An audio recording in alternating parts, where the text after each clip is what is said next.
Welcome back to another episode of Milkshakes Markets and Madness. And today we are going to talk about gaps.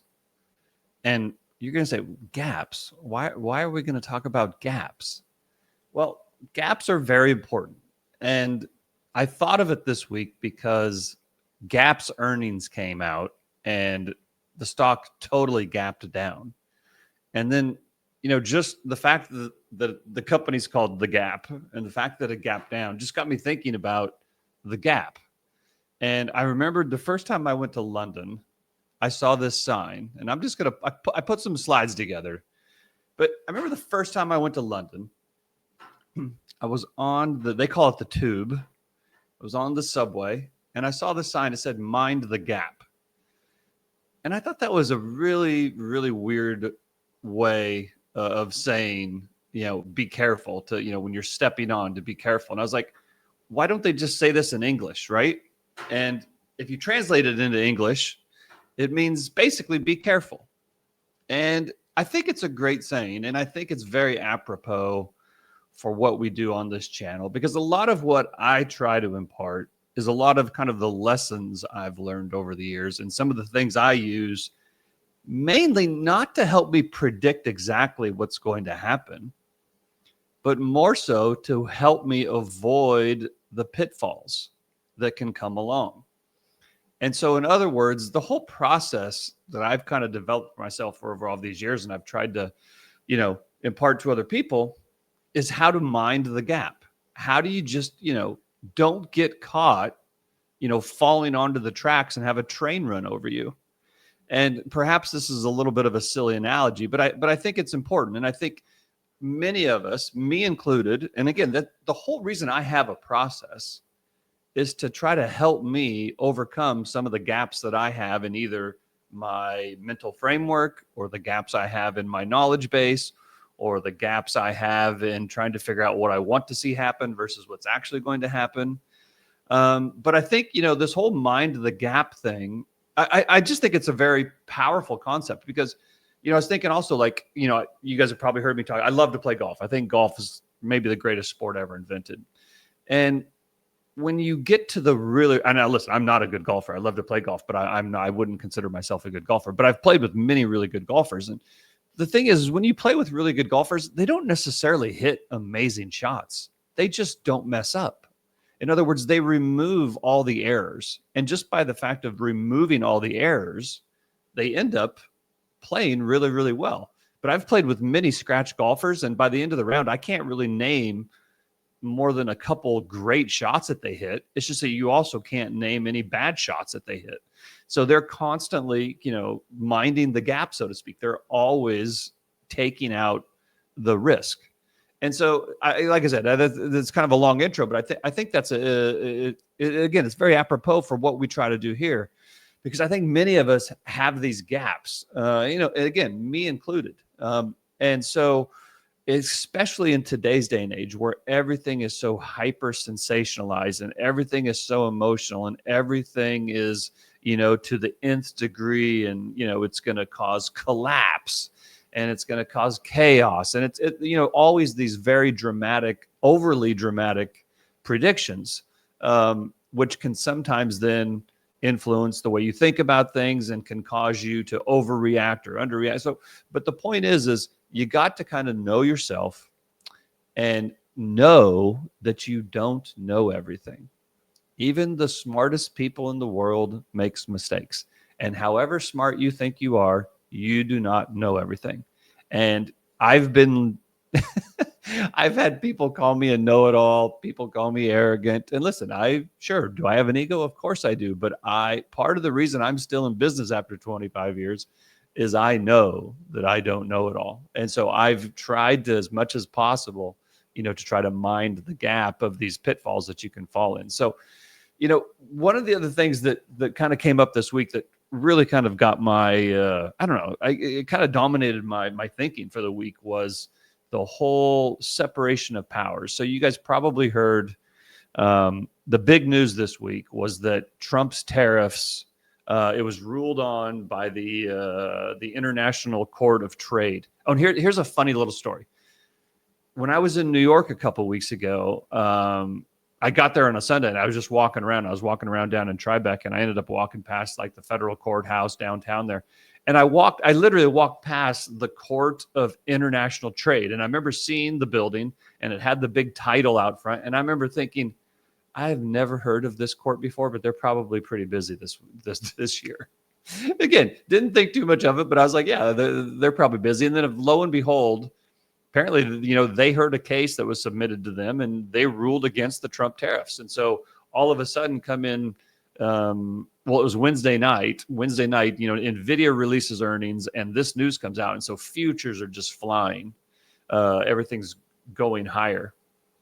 And it was because this lower court, ruled against Trump and said he didn't have the power to do that.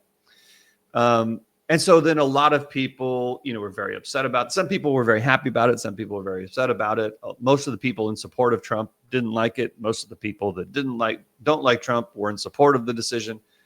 But Stephen Miller, one of Trump's, one of the people in the Trump administration, he basically said, we're living under judicial tyranny. And here's my point. I actually don't agree with the decision. And I think the court overstepped their bounds. And I think it will eventually be overturned. But my point that we're not living in tyranny. And the fact that the court is pushing back against the executive branch is proof that we're not living in tyranny. And the fact that then subsequently another court overturned this and Trump has the ability to appeal, this shows that we're not in tyranny, because tyranny, the decision was to be made and there's no more arguing about it. It's done. But this is literally the separation of powers at work. And and I think this is really important to understand. Now, it doesn't mean that it won't come to an end, and it doesn't mean the republic is going to stand forever. And, without being too dramatic, as I was just talking about a few minutes ago, I think the republic's in real trouble. But as of right now, I would argue that this fight between the judicial branch and the executive branch is proof that the republic is still standing, because it is exactly, in my opinion, what the founding fathers wanted to happen. In other words, tyranny would come when one of the branches of government had complete control and none of the other two could check it. And so I think it's really important to understand that. And in my opinion, the founding fathers were genius in the way they did this. They set up the three pillars of government, I believe, in a genius fashion, because rather than trying to legislate morality, they actually weaponized greed. And I actually wrote about this on Substack. I'll actually put the report. I'll put the link to the report in the description here so you guys can read it. But again, I think this is the most genius thing about what the founding fathers did, is they did not want one guy in control of everything. They did not want a king. They did not want a centralized government telling them what they could do. You got to remember, these founding fathers, they were not exactly well-behaved individuals. I mean, these were the ultimate rebels, right? They basically flipped off King George and said, we're gonna go live on our own, and we're not gonna listen to you anymore. And so when they were setting up their government, they didn't want somebody telling them what they could do either. And so they weaponized, but they understood the aggressiveness and the rights of the individual. The individual, wanted to achieve and wanted to, go on to great things. And they kind of harnessed that. And they knew that an individual in the judicial branch would be the same way, and an individual in the executive branch would be the same way, and an individual in the legislature would be the same way. And so rather than try to legislate morality into these people, they basically weaponized the greed present in these people and just let them duke it out. And basically, I think the way to think about it is they installed tyranny in each of the branches, knowing that the greed of the tyranny in the other two branches would always try to check it. And so there was always, overreach. There would always be overreach by one of the branches, and the other two branches would not like that overreach. And then they would fight back, and you would have this ping pong back and forth between the different branches. But I would argue that is a hallmark of the American Republic and not one of the detriments of it. And so this is kind of, I tweeted a lot about this a lot. So I just thought I'd put these in here because it just helps me think through it. But again, they didn't implement these three branches of government because they hoped that the three branches would work together in harmony. They implemented the three branches of government because they knew they would not work in harmony and would instead compete for ultimate power. And it's that competition, that ongoing, never-ending competition, which in a very strange way provides stability to the American system. And so there's these gaps in power. They didn't want one person to have ultimate power. They hated the idea of one person having ultimate power. So they created gaps in the power or in the design of the American governmental system. And I would argue that when that collapses, and someday it will. It just, everything eventually comes to an end. But when that eventually collapses, that will be the collapse of the republic. So when these three branches are no longer fighting with each other and they're all in unison, that's when bad things are going to happen, in my opinion. Okay, so then there's other gaps that we need to think about, and I talked about gaps in gaps price, right? So I mean, they released earnings, and the next day the stock's down 20%. And the reason I think this is important is we're in kind of one of these environments, especially when markets can move on a headline, and especially when we have a leader of the United States, which is the most important capital market in the world, who likes to legislate or not legislate. He likes to, rile the whole world up via tweet. He loves a good soundbite, and he likes to shoot from the hip. And so the point is I think you need to be ready for absolutely crazy things to happen at the drop of a hat. You're probably not always going to have time to react. You're going to go to bed one night, and you're going to wake up the next morning, and things could be completely different. And the point here that I'm trying to make is that you want to be prepared ahead of these things that you think cannot happen or should not happen, or the government cannot possibly allow these things to happen. They might happen. And so you need to have a plan, I think, to have some kind of protection against those.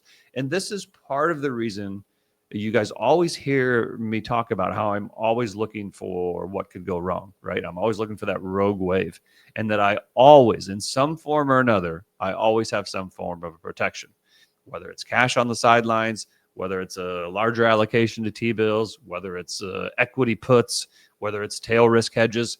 I can't remember ever going all in on one thing.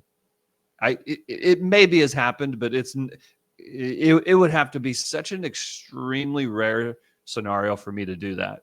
That it's hard for me to even imagine that scenario. I'm never going to say never, but the point is you have to be ready for these gaps to come out of nowhere. And because if you're not, and it happens, you're not going to be thinking straight. You're going to be a victim rather than being able to benefit from it. But this is not a unique thing. It's not just Gap.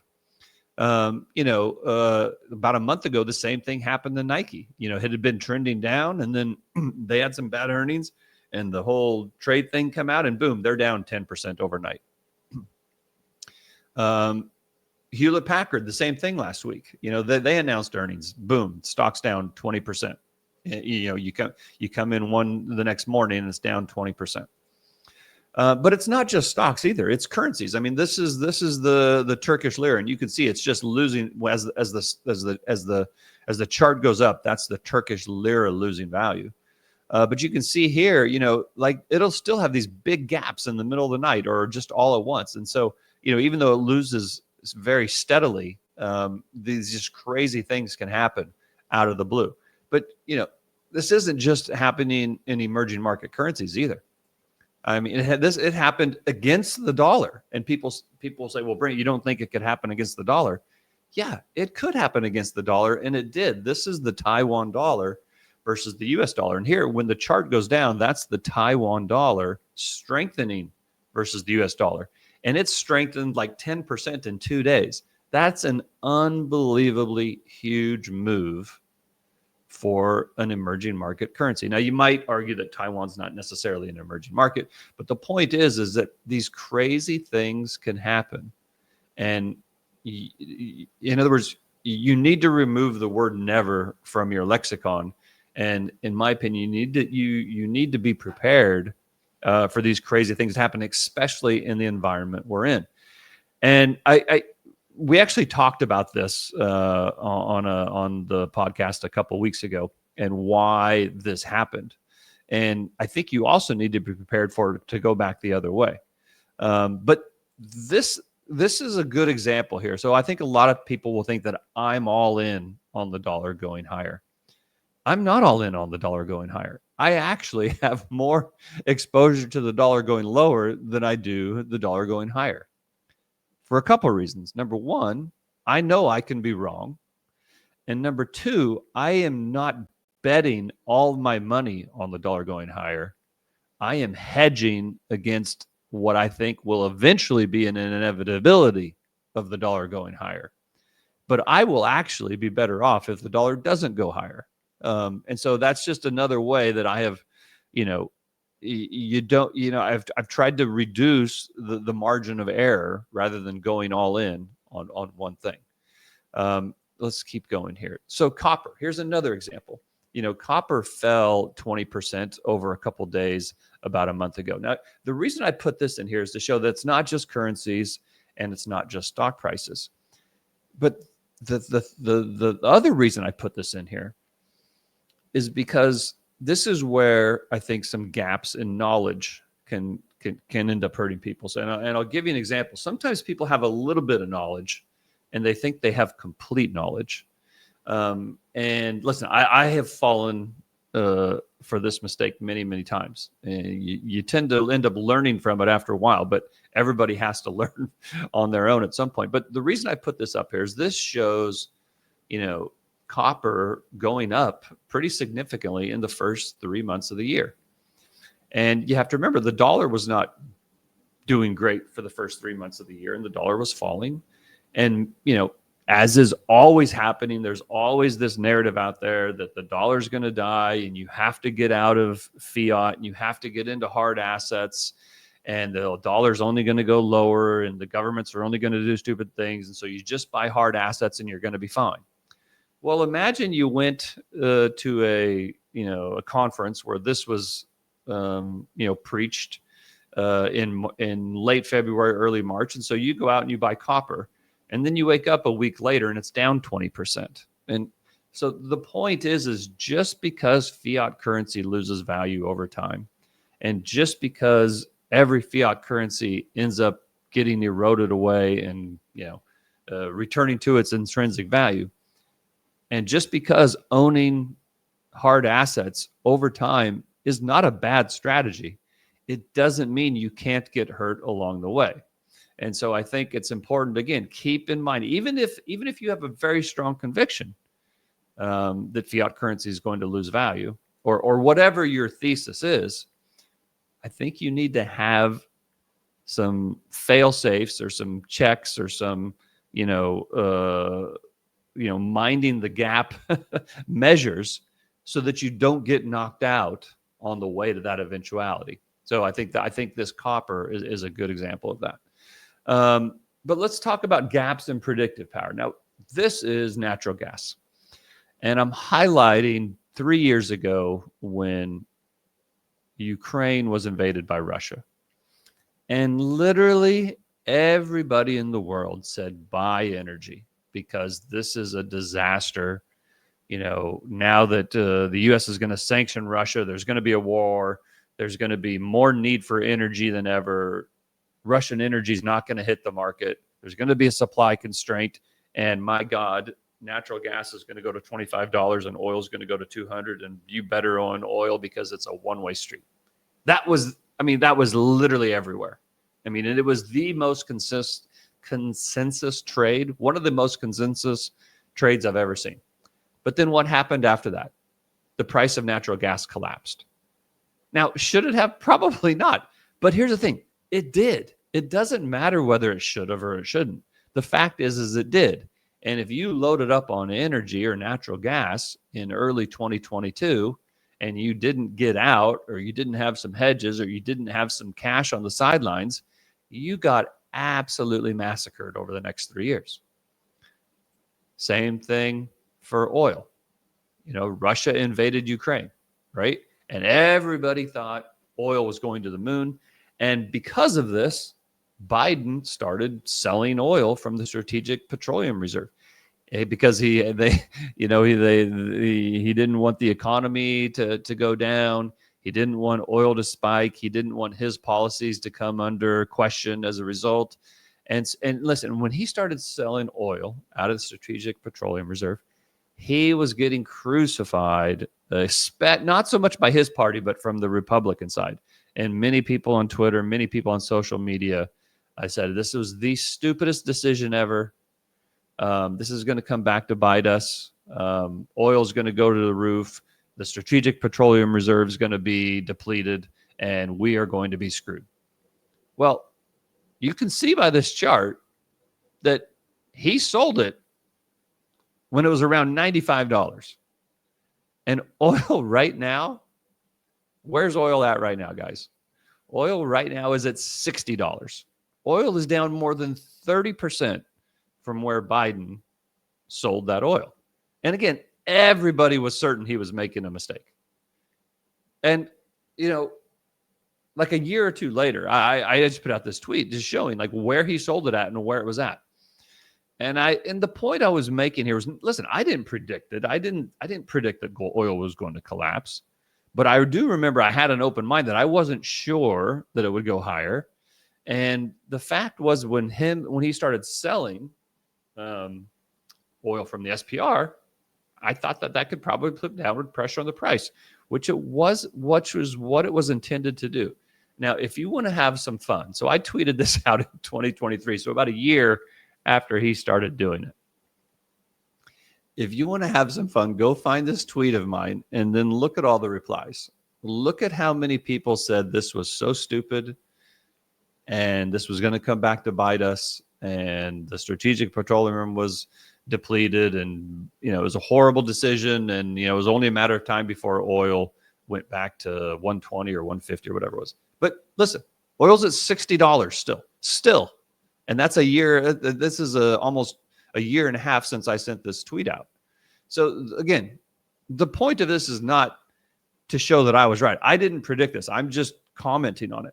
But the point is that so many people got it wrong. And it's not that they were stupid. I know a lot of, they're really, really, really smart people. But the point is, you just never know what's going to happen. So you got to have, you got to be minding the gap, I guess is the right way to say it. And the other thing is, so I actually, listen, I am not a Biden fan, and I thought he was very ineffectual, and I thought that he made many, many, many mistakes. But I actually think using the Strategic Petroleum Reserve was the right decision under the circumstances. And the reason is because that is why it was created in the first place. That's exactly what the Strategic Petroleum Reserve was created for. Now, some people, if you want to have some fun, go look up this tweet too and look at the debates that started as a result of that. And some people say, no, it's only supposed to be used in a war. Well, first of all, that's not true. It's not only supposed to be used in a war. And second of all, if it's only supposed to be used in a war, then why does the Navy and the Army, why do they have their own special Strategic Petroleum Reserves that are totally separate from this one? So anyway, it doesn't matter. But the point is that, I think this to me was a very good example of people's emotions getting caught up in a decision that kept them from making a wise investment decision. Anyway, you do what you want with this, but I think this is an important. This is something that you can go back and you can look at, and you can get some feeling for what was going on and how it was such an emotional issue. And I think that emotion, led to some gaps in perhaps understanding and the ability to think clearly with regard to the portfolio. So now we're going to get to the last couple slides, and that is, I think for those of you who have been listening to me all year, you know that I think that we were very much ready for the sell-off in late Q1, early Q2. We thought there would be a bounce. Did not think it would bounce as high as it did, but not shocked by that it bounced, but did not think it was going to bounce as high as it did. But that we also thought that it will roll over. And I think we're at the point where it's pretty close to rolling over. Maybe we go higher a little bit into this week, but I think by end of this week, into next week, we're going to roll over. And there's a couple gaps. So I don't know if you guys know this or not, but there's a theory out there that whenever there's a gap, and I kind of tried to highlight them in yellow here. When a stock price, let's say a stock closes at $10, and then the next morning you come in and it's at $12. And so there's a $2 gap overnight. There's a theory out there that all the gaps eventually get filled, which means even though the stock opened at 12, at some point it'll come back down, touch $10, and then go back up. And so there won't be an opening when you look at the chart. Now, I know that there's some people out there that hate this idea, and they'll say, oh, that's not true. They don't always get filled. But what's great, they often do get filled. It is kind of crazy how they often do get filled, but I'm sure there's some examples out there where they have not gotten filled. So this is not a fail-safe, but it's just something else to think about. And so when I look at this chart, I think, okay, so there's two pretty obvious gaps. There's one that's down like 5% from here, and there's another one's down about 10 to 12% from here, or maybe 15% from here. My guess is that first gap will get filled sometime in June. Now, am I all in on this? No, I'm not all in on it, but that's my kind of my base case. And then probably we bounce a little bit, and then maybe sometime in Q3 we go down and fill that other gap. Now that's on the S&P that we're looking at. This is it on the NASDAQ. I think the NASDAQ probably has a better chance of closing the gaps than the S&P, but I think they both will. But again, I'm not married to this view. Doesn't mean I'm all in on this view. It's just kind of a base case for me to kind of think about things, and I can always react and I can always change my mind going forward.